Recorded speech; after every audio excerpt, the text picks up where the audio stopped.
Hello, my wonderful lovelies. How is everyone out there in your world doing today? My name is Jenny and welcome to my channel. So, you have to kind of forgive the way I look today. It's been all day long since I've had this going on. I started early this morning. It is now 5:30. We had a lot to do today. We actually, if you notice my last videos, I kind of hinted around something going on. We moved here, and this is, I know it's about Slegland Box, but I got to kind of give you a little backstory. We moved here in 2018, and April 2018, and we have a 1.13 acre lot, and right next to ours, like our house is here, and then right next to us, there is a 9.27 acre lot that kind of goes, let me give you an example. Okay, our house is sitting here. There's a lot that goes here, and then like our lot goes right to here. And there's a lot that goes right to here, and then it goes here, here, and then back here. So it kind of does this, like, how can I put this? If our house is sitting here, this land goes behind it, and then it goes like up here, and then I don't know how to explain it. It does this. I gotta explain it to you because it's going to drive me crazy. If you guys don't know what I'm talking about, then it's going to be like, what the hell is she talking about? I want to draw it for you because I need to tell you about it, so it's going to be confusing. All right, so our house is here, and then it goes like this, and then it goes like this. And then like this. Okay, there you go. Okay, so our house sits right here, okay? This is the opposite side of the road, like I'm flipping it, okay? So if you're looking at our house, the right side of our house, okay? The right side of our house, there's like a little spot, and then it goes all the way down, and goes all the way over, and then it kind of curves and goes all the way back here. All this is a Catholic church. There is, over here, there's a bunch of houses that go here. So that spot of land goes, there's like a road that would have went right beside our house, and then it goes all the way back, all around the Catholic church, and then this corner over here, there is, like right beside us, there's a house that, okay, where are we? There's a house that sits right here, and there's a house that sits right here, and that's all. It's called Whisper Ridge. There's three of us, there's three of us. There's a house that sits right here, and a house that sits right back here. So that land, you kind of guess what I'm saying, right? That land would be right here beside us. There's like a trailer that sits like right here. So that land would be like a spot right here that Mike's been mowing for 4 years. He's been actually mowing it because he couldn't stand the little willow things and katydids growing up. So he's been mowing like all of this, okay? So that land goes all the way here. It's like a little right of way that would have been, I don't know, big enough for maybe a one-lane road that would have went in here, and then it goes all the way down. It goes behind a bunch of houses. It goes back. It goes all around. The Catholic church sits right here, like a lot of land to the Catholic church. Catholic church is right up here. And then it goes all the way down, all the way back. This is all Catholic church property. And then back here, it goes behind that last house, and then there's like a horse farm right here. So it goes down, it kind of curves, and then it goes back around. So it's 9.27 acres. So we first moved here, that lot, and yes, we will get to this. That lot was $199,000. We're like, we can't afford that because our house was only $219. We're like, we can't afford that. So we watched it like go back and forth, back and forth. Then it went like totally off the market. So I called my realtor. I'm like, can you find out what's going on over here? Like, was it sold? Because we were told that it was like 9 different acre lots. And she's like, I can't find it anywhere. Like, I've called the realtor. They have no idea what happened to it. Just like dropped off the sale. We have no idea what happened to it. Maybe it went to foreclosure. We have no idea. So that was back in 2019 maybe. So then we didn't see it at all until last fall, 2021. So in 2021, it came back on the market for $89,900. And I'm like, that's a big difference. Something weird must have this lot. And it started being shown like literally every freaking weekend. There's probably 10, 15 people a day look at this property. In the snow, in the rain. They didn't care. And we start noticing, like, you can look out my bedroom window, and it's like right, you know, a few hundred feet away from my window, right? And I'm like freaking as a dog owner. Even though they have collars on them, they know not to go so far. I'm thinking to myself, if they put a road in there, because they have to literally put a road, let a piece of paper out. They'd have to put a road. Let's flip it. Like, I can't flip it. They would have to put a road to get to their property. There's only one house that can be built. That one house can only be built. Let me show you. All right, so there's a house here and a house here. Okay, so the house that's right Okay, there's a house here and a house here. Only one property can be built. They, in the beginning, they said there was 9-acre lots, right? We found out the reason it came back on the lot is because they had some builders that come in there. The county came in, assessed it, and said no.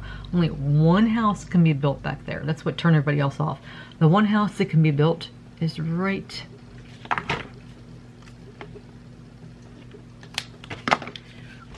here. And that's it. That's the only lot, only area in that 9 acres. So the road would have to go way back here. And all around. Right there. So I was thinking, oh my God, that area there is going to be right beside our house. Number one, privacy. I didn't like the fact that there was a house right there. We moved in, like right there. So that would be all that privacy. And then the dogs with collars on would be like, hey, how you doing? Let's go and invite these people over. You know, my dogs just like are so friendly. They would probably run the road. Oh, that freaked me out. Mike, like, I am not putting a fence up anywhere to like get our 1 acre out. You know what I'm saying? Because our house, like, there's back to woods. This is all woods, like all woods, nothing but trees, nothing but woods. It's like, what am I going to do? So I am freaking out, like having panic attacks every day about the fact that there could be a road that went there and then went back on property and going around. So we start walking the property, like we used to walk it all the time. So we start walking it, you know, grass up to our ankles, start walking this property, and we ran into a couple back there, and they were like, yeah, we're going to put 3 trailers on it. This is before we knew about the one lot thing. And we're going to put a trailer on it, and then we're going to have our sons have trailers on it. And then we're like, oh, that's really cool, you know. And this is before we even considered this land, right? And they had dropped the price down to $69.9. We saw a couple of contracts come and go. Dropped down to $69.9. And you're here for the Slay Land Bucks. I know, so just skip forward a little bit. So we were like, okay, that's really cool that you want to do that. And then we were like telling them how far back the lot was, and we weren't trying to discourage them. We were like, because the woman's like, well, how far back is the plot to build it? And we're like, oh, it's like, you know, a couple football fields that way. And she's like, and I said, you know, it does flood back here, just a little bit, not much, just a couple plots. And she's like, that's okay, I grew up in a flood area. I can just put the bridge back here and be all cool. And she's like, well, how far back we gotta walk? And I told her, and she's like, and he's like, hey, her husband's like, hey, you walk this far, you walk back. So they walk back. And then we thought for sure, and they already talked about putting a contract on it. And then like, that was Saturday and Monday, Tuesday, nothing came. And the man come knocked on my door, wanted to know if we had a problem with them putting them back, like these steel containers for like antique cars. And I was like, no, that'd be amazing, because we love antique cars. That'd be amazing. And they wouldn't have to worry about a road coming in. He looked at me and he said, there is no road that's going to go in back there. There's no development. There's nothing. There's one spot that can go back there. One spot. There's nothing going to go back there. We thought for sure he put a contract in. We were like 100% sure, and then that fell through. So then it dropped down to $69.9. And I'm like, there's something wrong with this land. There's something wrong. So then this wild idea came in my head. Like I woke up, literally woke up one day, and I said, I'm going to ask my friend that does all our house, like when we first bought our last couple houses, we dealt with him as far as like loans and stuff. I'm going to ask him, just out of curiosity, like how do we go back and get a loan for this? Like, do we offer less? What do we do? I didn't even tell Mike. So I messaged him and I'm like, hey, is this line for sale? Like what kind of pricing? Da da da da da. So he went through all these different things, like about getting a home equity loan and like the equity in our house, like how much equity we have, yada yada yada, and how we go about doing it. He gives all this information and said he doesn't deal with that, so he handed me off to somebody else. So I contacted that person, who happened to be someone I went to school with, somebody Mike wrestled with.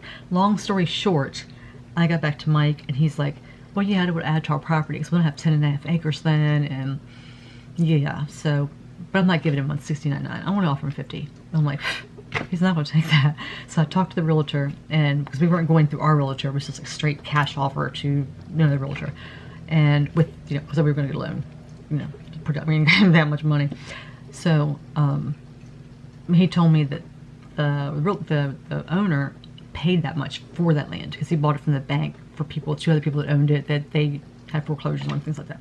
So he said he paid that, so I highly doubt he's going to take it, but I'll ask him. But that's what he paid for, and then he had to have like permits and everything else that he paid for, like maybe $1,000 for, so he probably won't take that. But you never know. Just go ahead and get your financing and let us, you know, you have to have like an approval or pre-approval, what's it called, what's that called, some kind of financing letter, I forgot what it's called. And then once you get that, then we can talk, and then you can make your offer, because he won't take an offer unless you have that, you know, that pre-approval thing, whatever it's called, that you can afford to pay so much, blah, blah, blah. So we had that done. This is all like this, right? So we had that done. A couple of days later, That was a weekend. And then by like Monday or Tuesday morning, we had that done. We made the offer for $50,000. He accepted it within a couple hours. We were like, we did not expect that, right?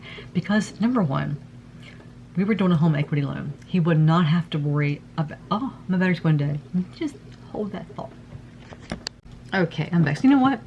This video isn't about this. That's gonna be another video because I'm talking about this house thing.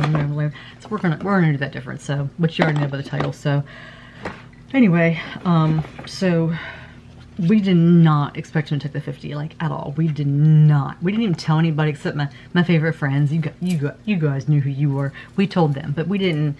A few of them. We didn't tell everybody because we were a little nervous. So I only told like 2 or 3 people, like that I've known for a long time. Like we didn't tell hardly anybody because not even our family knew. Like my sons knew. We didn't tell anybody. My sisters didn't know. Family didn't know. We didn't tell anybody because we didn't think it would go through. We honestly did not think it would go through because our house, because we did a home equity, not a line, but just a credit. That's it. Boom. We did not expect our house to appraise for what they needed it to. When we bought it for $229, not $219. When we bought it, they wanted $229.9, and it barely made it $229. This is back 2018. We did not honestly think that it would appraise for the amount they needed. They needed to appraise for a certain amount, and we honestly did not think, or I did not think, that it was going to appraise for that much. And Mike had already made his mind up that he was already like, yeah, it's not going to, I had a dream that it wasn't going to appraise, so we're not going to do it. Don't worry about it. He already had in his mind that it wasn't not going to work. So he said, I'm not even going to worry about it. We're done. I'm not even going to ask him to do anything else. I'm done. And he already did something wrong. You know what I mean? He was like, it's not going to appraise, so I'm not worried about it. I'm done. I'm like, it hasn't even happened yet. To me being negative, it hasn't even gotten to that point yet. So wait to see what happens. He's like, no, I'm done. It's not going to happen. I already had a dream about it. This man does not dream, like, remember his dreams, like, ever. So that kind of worried me because he doesn't remember his dreams, and all of a sudden he remembers this one. So the poor realtor, I went to Eric. Oh, gosh, I know I was messaging him like 10 times a day. I'm like, I am so nervous. And he told me today that he was really nervous. So I just was terrified because people that just, our lady next door, Patty, had moved out, and her house sold for a really good amount, like no telling amounts or anything, but her house sold for a really good amount. And I thought if they use her house, then our house should be pretty good. Well, we kept waiting for this appraisal person to come and kept waiting and waiting. We went camping one weekend and we still didn't see her. She didn't come up on our cameras, nothing. And I got a new phone and it's not picking up. It's like a 10-second delay on our camera, but now it's being like minutes before I get it. So I don't know. It's the setting I have to do on my camera, I guess. But I never saw anything on my camera, and Jake said he didn't get anything on his camera. So we waited all weekend, and they had to have the appraisal in by a certain date before, because the contract would be void. We kept waiting and waiting, and that day came and went. It was supposed to be done by Friday. Well, Monday came, and there was still no appraisal. So I contacted the bank, and I'm like, hey, you know, this appraisal's not in yet. I haven't gotten an email because it came to us first. Nothing. Like, why haven't we gotten anything yet? So she checked into it. It's done by a third party, not by them. And she sent a message out to her person that actually contacts their person, to the second person, to the third person. They hadn't heard anything. So I was starting like really panic, like, you know, what's going on? So 5 o'clock that day, we finally got the email, like 4:55. Finally got the email. The appraisal was actually done like the 29th, which was like a week and a half before that, before our neighbor's house actually went to closings. They didn't even use our house, which of course I was panicking by them. So they used houses that comped to ours that were like 5 to 10 years older than ours, which made our value a lot more. So it's kind of a good thing they didn't use hers next door, because ours comped out to be $50,000 higher than what we planned for it to be. Actually, $50,000 more than hers. Ours actually came in at, let's see, $80,000 higher than we thought it would be. Is that right? No, I don't think so. I think they, even I was talking to the realtor, I think that's a little too high. I don't think that it really, they didn't even come inside. This is just an outside and done on paperwork. Now, if they would have came inside and saw all the improvements we made, the extra bathroom we made, the fixtures that we've done, the extra granite we put in, the flooring, yeah, then it would have been closer to that amount. But just a drive-by based on pictures and by all the landscaping, Mike's done a lot of landscaping, adding sheds, knowing that we put in a new HVAC, you can see it out there. The water what do you call it? The water softener, which I put in the paperwork that goes in there. Yeah, but they really stuck it up there. We didn't need it that high. We did not need it that high. But we needed the amount that we needed in order for the loan to go forward, which I was still nervous. I was nervous. Then this morning, which is my 5th year anniversary of my mastectomy, we saw in the papers. So let's tell you a little bit about numbers. Okay. So the 19th was our 24th anniversary. On the 19th, we signed our loan for the money. The 24th, which was today, was my 5th anniversary of my mastectomy. Between the 19th and the 24th, remember the 24th is our 24th anniversary, 19th to 24th anniversary, there's 5 days. So, 5-year anniversary, 5 days in between. Today's the 24th, and it was our 24th anniversary. So if you're into numerology and numbers, then you would see there's something to that. Am I nervous about the fact that the recession that's kind of coming in and my husband's job being a little, let's just say they're making a bunch of changes to management in his job, like upper management. And he's like, there's upper, and then there's like a company and then a company and then he's here. So there's like a major company and then there's like an office and then, well, there's like the main company, like up here, okay? And then there is, actually I don't think it's that high. So there's a major company and then his division, what do you call it, regional, and then here's him. So there's not many above him, but they just made some major changes. Like major changes. And he's kind of freaking out. So yeah, they've gotten rid of a lot of people. So he's really nervous. So just send a prayer and a thought out to him. But anyhow, that happened today. So yeah, so I sent some snakes off to PJ. You know who you are. So I'm really excited because I'm getting some from her, but I sent my baby off to her. I'm gonna miss him so much. I'm gonna miss my Zilla. Zilla's a baby that I've had since 2019 when he was a little tiny baby, and now he's a big boy. But I know she's gonna take care of him and love him the way I did, and I'm gonna really miss him. It's really hard to send him away. But I had no breeding plans for him, but I'm really gonna miss him. But I know she's gonna take care of him. So we took care of that. Jacob took the snakes to me, a couple of the snakes too, to send to her. And then tomorrow I'll get the ones from her. So we started a whole new plan with my snakes. And then while he was doing that, we were signing the papers. And then Jake and I went and had lunch while Mike went back to work. He had to go back to work. So now, the next video, I'm going to unbox something here that I talked about early in this video, which you're probably waiting for. So I'm going to do that. But anyway, I want to share my excitement with you and my 5th year anniversary of my mastectomy. Right there. Hey, there go. There go. It helped save my life. But you guys have helped me a lot too. And I want to thank you. And thank you for putting up with my rattling that I do. And for always being here and supporting me. And for being a part of my life. And I love you so much. And don't forget, guys, you need to be there for each other. And take care of yourself and each other. And always check on the ones you love. Because we all need checked on. I love you guys. And I will see you in the next one. Bye.